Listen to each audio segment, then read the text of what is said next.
ವಿದ್ಯಾರ್ಥಿಗಳೇ ಈ ಗಣಿತ ಮಾಡ್ರಿ. ನಾನು ಒಂದು ಗಣಿತ ತಿಳಿಸಿ ಹೇಳ್ತೀನಿ. ಹೊಸದಿದ್ದಾಗ ನಾನು ತಿಳಿಸಿ ಹೇಳ್ತಿರ್ತೇನೆ. ನೋಡ್ರಿ, ಎಲ್ಲರೂ ಬೋರ್ಡ್ ಕಡೆ ನೋಡ್ರಿ, ಸರಿಯಾಗಿ ತಿಳ್ಕೊಡ್ರಿ.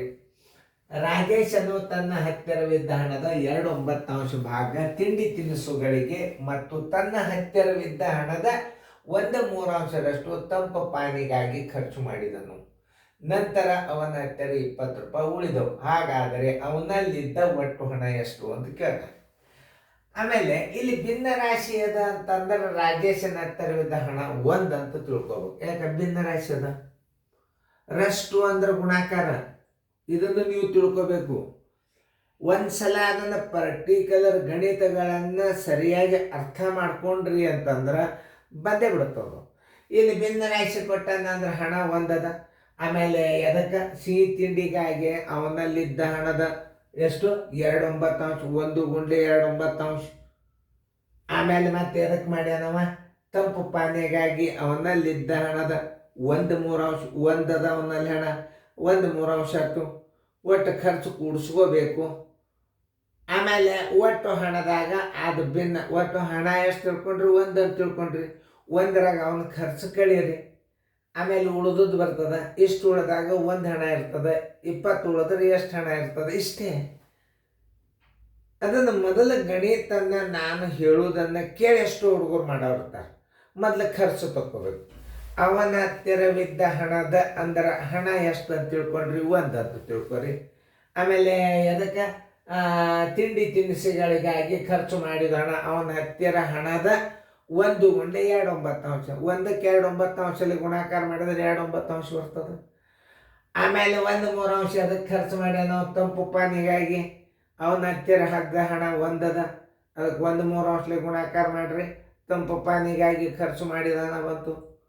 ಆಮೇಲೆ ಅದನ್ನು 2/9 ಮತ್ತು 1/3 ಕೂಡಿಸಿದ್ರೆ ಒಟ್ಟು ಖರ್ಚು ಬರ್ತದೆ. ಆಮೇಲೆ ಉಳಿದ ಹಣ ಅಂದ್ರೆ ಹಣ 1 ತಿಳ್ಕೊಂಡಿರ್ತೀರಿ. ಆ 1 ಹಣದಾಗ ಒಟ್ಟು ಖರ್ಚು ಕಳೀರಿ, ಉಳಿತಾಯ ಬರ್ತದೆ ಭಿನ್ನ ರಾಶಿ ಒಳಗೆ. ಇಷ್ಟು ಉಳಿತಾಯ ಇದ್ದಾಗ 1 ಹಣ ಇರ್ತದೆ. 20 ಉಳಿತಾಯ ಇದ್ದಾಗ ಎಷ್ಟು ಇರ್ತದೆ? ಇದನ್ನು ಸರಿಯಾಗಿ ಅರ್ಥ ಮಾಡ್ಕೋಬೇಕು. ಇದನ್ನು ಹೇಳೋದ್ರ ಮೇಲೆ ಎಷ್ಟೋ ಹುಡುಗರು ಗಣಿತಗಳನ್ನು ಅರ್ಥ ಮಾಡ್ಕೊಳ್ಳುವಂಥವು ಶಕ್ತಿ ಇರ್ತಾವೆ. ಈಗ ನಾನು ತಿಳಿಸಿ ಹೇಳ್ತಾನು ನೋಡಿ. ಇಷ್ಟು ತಿಳಿಸಿ ಹೇಳಿದಿಂದ ಮತ್ತೊಂದು ಗಣಿತ ಮಾಡ್ತಾವೆ. ರಾಜೇಶನು ತನ್ನ ಹತ್ತಿರವಿದ್ದ ಹಣದ 2/3 ಭಾಗ ತಿಂಡಿ ತಿನಿಸುಗಳಿಗೆ ಮತ್ತು ತನ್ನ ಹತ್ತಿರವಿದ್ದ ಹಣದ 1/3 ತಂಪು ಪಾನಿಗಾಗಿ ಖರ್ಚು ಮಾಡಿದನು. ನಂತರ ಅವನ ಹತ್ತಿರ ರೂಪಾಯಿ 20 ಉಳಿದವು. ಹಾಗಾದರೆ ಅವನಲ್ಲಿದ್ದ ಒಟ್ಟು ಹಣ ಎಷ್ಟು? ಒಟ್ಟು ಖರ್ಚು ಬರೋಬ್ಬರಿ 2/9 ಪ್ಲಸ್ 1/3 ಮಾಡ್ಬೋದು. ರಷ್ಟು ಅಂದ್ರೆ 1ಕ್ಕೆ ಗುಣಾಕಾರ ಮಾಡಿದ್ರೆ ಏನಾಗ್ತದೆ? ಅಷ್ಟೇ ಬರ್ತದೆ. ಆಮೇಲೆ 1ಕ್ಕೆ ನೀವು 1/3 ಗುಣಾಕಾರ ಮಾಡಿದ್ರು ಸುದಕ್ಕೆ ಅಷ್ಟೇ ಬರ್ತದೆ. ಹಣ ನೀವು 1 ಅಂತ ತಿಳ್ಕೊಂಡಿರ್ತಿರಲ್ಲ, ಅದಕ್ಕೆ ರೀತಿ ತಿಳಿಸ್ತಾನ. ಹಣ ರಾಜೇಶನ ಹತ್ತಿರ ಹಣ 1 ಆಗಿರಲಿ, ಹಣವು 1 ಆಗಿರಲಿ. ಎದಕ್ಕೀಗ ಖರ್ಚ ಸಿಹಿ ತಿಂಡಿಗಾಗಿ ಖರ್ಚು ಮಾಡಿದ ಹಣ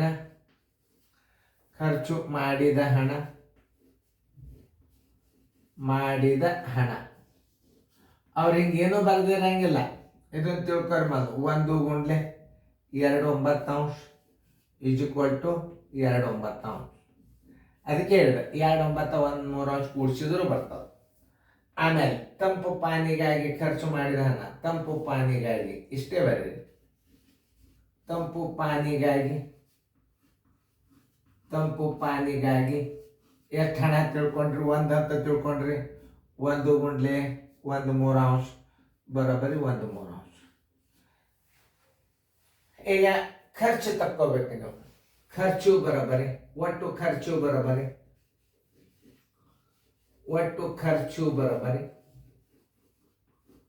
ಒಟ್ಟು ಖರ್ಚು ಬರೋಬ್ಬರಿ 2/9 ಪ್ಲಸ್ 1/3 ಲಸ ಎಷ್ಟು ಬರ್ತದ? 9 ಬರ್ತದ. ಯಾಕಂದ್ರೆ 3 ಮಗ್ಗೆ 9 ಹೋಗ್ತದೆ. 9 ದೊಡ್ಡದ. 9 1 3 3 2 1 2 ಪ್ಲಸ್ 3 1 3 ಎಷ್ಟಾಯ್ತು? 5/9 ಖರ್ಚು ಮಾಡಿದ. ನೋಡಿ ಖರ್ಚು ಎಷ್ಟು ಬಂತು? 5/9 ಬಂತು. ಇನ್ನು ಉಳಿದ ಹಣ ತಕ್ಕೋಬೇಕು. ಹೆಂಗೆ ಉಳಿದ ಹಣ ತಕ್ಕೋಬೇಕಂದ್ರೆ ನೀವು ಹಣ ಎಷ್ಟು ಅಂತ ತಿಳ್ಕೊಂಡ್ರಿ, 1 ಅಂತ ತಿಳ್ಕೊಂಡ್ರಿ, ಓಕೆ. ಉಳಿದ ಹಣ ಬರೋಬ್ಬರಿ ಒಂದನೇ ಒಂದು ಮೈನಸ್ ಎಷ್ಟಾಗ್ಯದ? 5/9 ಖರ್ಚಾಗ್ಯದ, ಬರೋಬ್ಬರಿ 9/9. ಒಂದನೇ ಒಂದು ಬಂತಂದ್ರೆ ಛೇದ ಎಷ್ಟಿರ್ತದೆ ಅಷ್ಟೇ ಕಳಿಬೇಕು, ಅದೊಂದು ನೆನ್ಪಿಟ್ಕೊಂಡು ನಾವು. 5/9, 9 5 ಆದರೆ 4/9 ಉಳಿತಾಯ ಬಂತು. ಉಳಿದ ಹಣ ತಿಳಿತಿಲ್ಲ? 4/9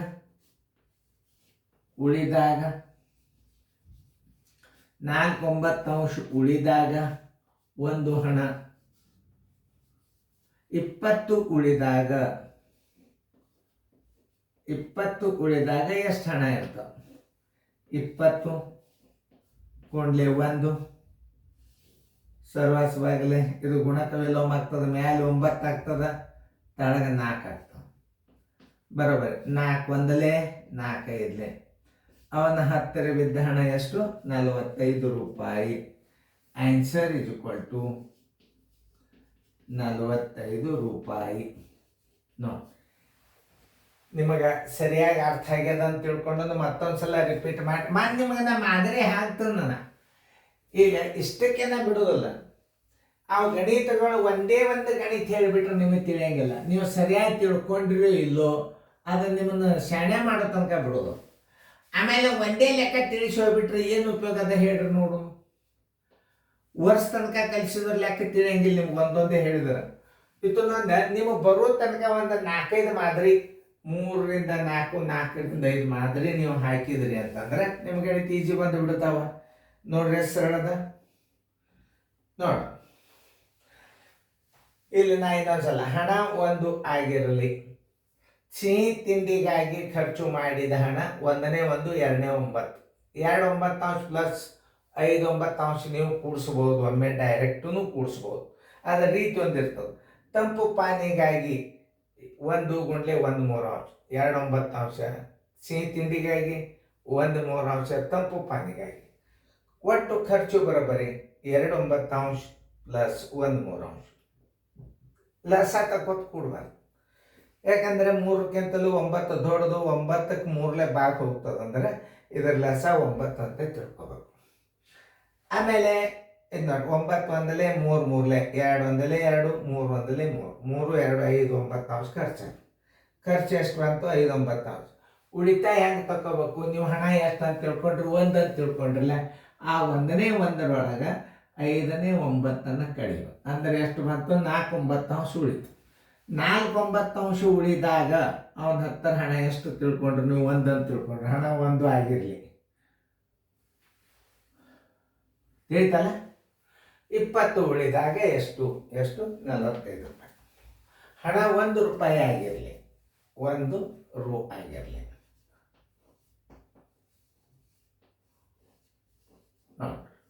ಇನ್ನು ಮುಂದಿನ ಸಲ ನೀವು ಅವನ ಹತ್ತಿರವಿದ್ದ ಹಣದ ಪ್ರಶ್ನೆ ಮೀನಿಂಗ್ ಮಾಡ್ಕೋಬೇಕ. ಅವನ ಹತ್ತಿರವಿದ್ದ ಹಣದ 2/3 ಅಂಶ 1/3 ಅಂಶ ನೀವು ಡೈರೆಕ್ಟಾಗಿ ಒಟ್ಟು ಖರ್ಚುನು ಕೂಡಿಸ್ಕೋಬಹುದು. ಆಮೇಲೆ ನಿಮಗೆ ನಾ ಹಿಂಗೆ ಯಾಕೆ ಕಲಿಸಿದಂದ್ರೆ ಅವನ ಹಣ ಒಟ್ಟು ಅವನಲ್ಲಿದ್ದ ಹಣ ಎಷ್ಟು ನೋಡಿ, ಅಲ್ಲಿ ಬಂದದ್ದು ನೋಡಿ 45, ಇಲ್ಲಿ 1. ಇದು 1 ಹಚ್ಚಿದ್ರೆ ಏನಾಗ್ತದ? ಅವನಲ್ಲಿದ್ದು ಒಟ್ಟು ಹಣ ಬರ್ತದೆ. ಅದನ್ನ ನೆನ್ಪಿಟ್ಕೋಬೇಕು ನೀವು. ಇದನ್ನು ಒಂದು ಸಲ ನೀವು 2-3 ಸಲ ನೀವು ವಿಡಿಯೋಗಳು ನೋಡಿಬಿಡ್ರಿ, ನೀವು ಕುಣಿದಾಡ್ಕೋತ ಗಣಿತಗಳನ್ನು ಕಲಿತೀರಿ. ಆಮೇಲೆ ಒಂದೊಂದೇ ಗಣಿತಗಳನ್ನು ನಾವು ತಿಳಿಸೋದ್ರಿಂದ ಏನಾಗ್ತದೆ? ತಿಳಿಸ್ಯಾರಪ್ಪ ಅನ್ನಂಗೆ ಆಗ್ತದೆ. ಈಗ ನೀವು ಸರಿಯಾಗಿ ಇದನ್ನು ತಿಳ್ಕೊಂಡ್ರಿ ಇಲ್ಲೋ, ಪಾಲಕರು ಚೆಕ್ ಮಾಡ್ತಾರೆ, ನಿಮಗೆ ಸರ್ಗಳು ಚೆಕ್ ಮಾಡ್ತಾರೆ. ಮುಂದಿನ ಒಂದು ಗಣಿತ ಆಗ್ತದೆ ಮಾಡ್ರಿ ನೀವು. ಅದಕ್ಕೆ ನೀವು ಮಾಡಬೇಕಾಗ್ತದಂದ್ರೆ ನೀವು ನಾನು ತಿಳಿಸುವಾಗ ಲಕ್ಷ ಕೊಟ್ಟ ಗಣಿತಗಳನ್ನು ನೋಡಬೇಕು. ನೋಡ್ರಿ ಮುಂದಿನ ಗಣಿತ ನೀವು ಮಾಡಿ.